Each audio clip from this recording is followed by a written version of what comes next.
Good day, my name is Eddie Robinson and I will be teaching you this session on how to practically teach a class, how to present it as the facilitator. I'm going to take you through 7 steps which we want you to use every time that you teach the live school. When you're presenting a video session, if you follow these 7 steps, it will really help you to do it the right way and that you will get the right outcome. In the beginning it will feel a little bit mechanical as you do it, but later on as it becomes more of a habit, then it will just come to you naturally.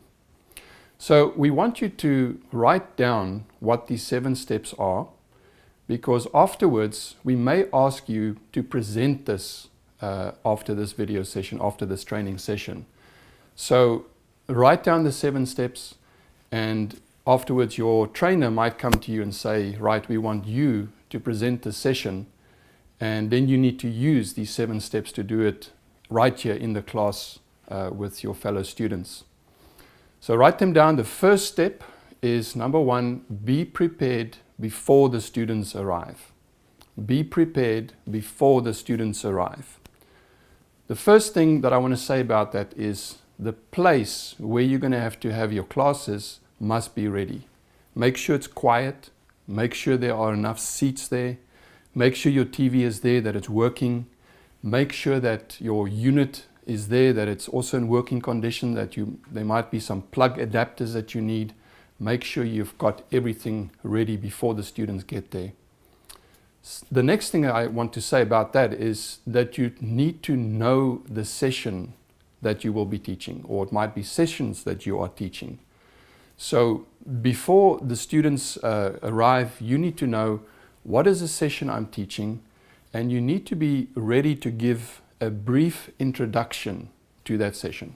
Let's say that you know that this is God's ways and it's going to be about servanthood. You want to know that so that you can tell them that this is more or less what this teaching is going to be about. And then lastly, about this first point, is you need to pray personally before the time and ask the Lord to use you, to help you, because in a sense you are going to teach these people, you want to minister to them, and you really want the Holy Spirit to work through you as you present these teachings. So that was the first point of how to present a class, is make sure that you are prepared and the classroom is prepared before the session starts. The second point we want you to write down is collect the 1-page notes and do your attendance register. Collect the notes and attendance register. Now, you will hear more about this later, but every student is required to write a 1-page essay for every 1 video session that they watch. So if they watch 2 teachings today, 2 videos, then they're required to write these 2 pages, 1 for each session. This is not a summary of the session. This is a what did I learn from this session that they write down on that, and we will talk about that more later. So at this stage of you presenting your class, you collect those notes from the students. And those notes are there for you to read. You as the facilitator will read each student's notes, and it will show you whether this student really comprehends what they are learning. Because it's important that they understand, and this is one of the few ways that you can really understand what they understand from these sessions. The other thing that these 1-page notes will help you with is to see what ministry needs some of these students have. You know, as they go through character development courses, and there are different ones, it might be that, you know, the teaching highlights some area in their life that needs to be addressed, and they need to get forgiveness or healing in a certain area of their life. And as you read these things, you will quickly notice that this person needs help in a certain area. Now these notes, these 1-page notes that you collect from the students at this stage, you want to file them properly. What some facilitators do is they'll have a file on each student, and every week they just put these notes in there, and that way it's all in one place. Also your trainer here today, or us from Live School, might come and visit your school, and we actually want to see those notes. We want to read them because we also want to get an understanding of what the students really understand and what they are going through as they go through these teachings. So very important to collect those. So point number 2 is collect the notes and take the attendance register. The attendance register, we say there, we're not going to give you a specific format, but basically what we want to know is, was the student in the class? Did he watch that specific session or sessions, and on what date was it? So your register would just simply show the student was there and they did watch every session. And this again is something that your trainer here today or another live school staff member might want to see. And remember that it is part of the graduation requirements that the students attend the classes and that they do complete these one-page notes. If they don't complete them, we cannot graduate the student, because it's our only way to see whether the student really was in the class and whether they really understood the work. So that's number 2, attendance register and collecting the notes. Number 3, and remember, please write these down, is start with worship and prayer. These students of yours that you will be training, they have just come in from, most probably work or home, and all kinds of things have happened to them, and their minds might be on, something bad that happened or work, or, the cow is missing, or, you just don't know what people deal with every day. And they come into your class and their minds are on those things. And in a sense, you want to help them turn their minds away from that to the Lord and open themselves up to what the Holy Spirit might want to do in their lives on that day. So that's why we have worship and prayer.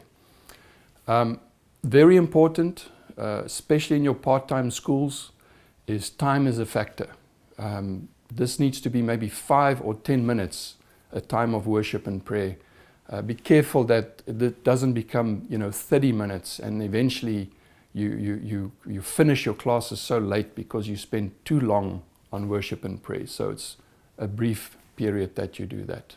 So that's point number 3, start with worship and prayer. The 4th point that we want you to write down is that you need to do revision of the previous session or sessions that you have already watched. Remember, these students, since the last class, it could have been a few days, it could have been a few weeks, and they've kind of forgotten what they learned in the previous sessions, or, they just need to be able to make that connection between the last sessions and what you are doing today.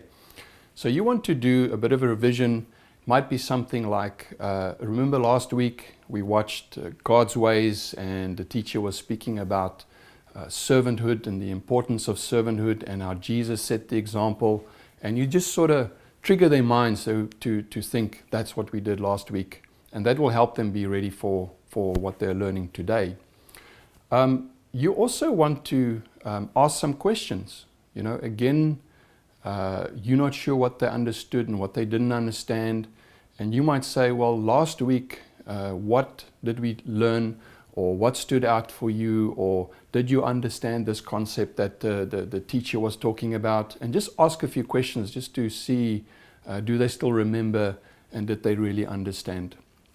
And then lastly, you do want to give them the opportunity to ask questions, because they might have heard something in the last session, gone home for a few days or a week or something, and they've been thinking about it, and they've been praying about it, and they have questions. And now you need to give them the opportunity to ask questions and try and help them understand what they did not understand. So that was number 4, is do revision of the previous sessions. Number 5, watch the session. You want to now watch the video. Now, before you literally switch on the unit and start playing the video, you want to give a brief introduction to the session. You want to give them an idea of what this is going to be about. And again, remember, not long. You don't want to give them point by point what the next session will be about. You just want to give them a rough idea, something like, today, this teacher will teach us about evangelism, and he is very experienced in this, and this will really be a session we can apply to our lives. So just something brief. And then if you are starting a new course, let's say you've finished God's ways and now you want to start on spiritual gifts, you have to introduce the course, its purpose, and its teacher. So in order to do that, you need to go before the time and maybe read up about it, or you might want to watch 1 or 2 sessions of this new course so that you have an understanding. So here in this introduction, before you start this video, before you start this new course, you want to say, today we are starting spiritual gifts, and this is really to help you to understand the spiritual gifts that are inside of you that God wants you to use. And it is going to be, let's say, 10 sessions, and you just give them that introduction. You also want to tell them more about the teacher. Who's the person that is busy teaching them today? So then, once you have done that, then you literally start the video, and later on we will teach you how to use the unit and how to connect it and all those kind of things. But at this stage, you literally start the video and let them watch it. Now, during the video, you as the facilitator want to take notes while everybody is watching this. Because afterwards, you want to, in a gentle way, test their comprehension. Did they understand what they were hearing? And also you want to trigger discussion. Discussion is extremely important. And if you are going to be doing other things, you're busy on your cell phone, or you're thinking about other things, and now afterwards you have to lead discussion, then it's going to be very difficult for you. So during that time, make sure that you take notes and have questions ready for the students. So that was point number 5, is where you actually watch the video. Point number 6 is after the video, discussion. So number 6, discussion. As I've said, at this point, the video is finished, the students are ready, and you ask a few questions to trigger these discussions. Remember, a good facilitator is not someone who speaks a lot and it's almost like you're teaching and preaching the whole time. A good facilitator is really someone that gets other people talking. So through asking questions and triggering this discussion, you're being a good facilitator. So you ask questions, then you need to look out for students that need counseling. And I want to say, especially when you are busy with the character development courses right in the beginning of life school, remember these teachings were designed to look at people's lives and see, what is there maybe in their past they have not dealt with, help them to see those things, help them to deal with those things. So after you've watched the video and as you're having these discussions, try and see if you can see a student that were really touched by these teachings, or they say something, or even in their notes later on they write something, and you see that this student needs help, this student needs counseling. Look out for that during this discussion time. Some of the students you could counsel right there in the group, in the class. Somebody might say a question in the class like, should I forgive my brother? Well, that's an easy one. You can say to that person and to the group, yes, you have to forgive your brother because the Lord teaches us to do that. But other things might be more difficult to handle, and you don't want to handle it in the class. You want to handle it one-on-one.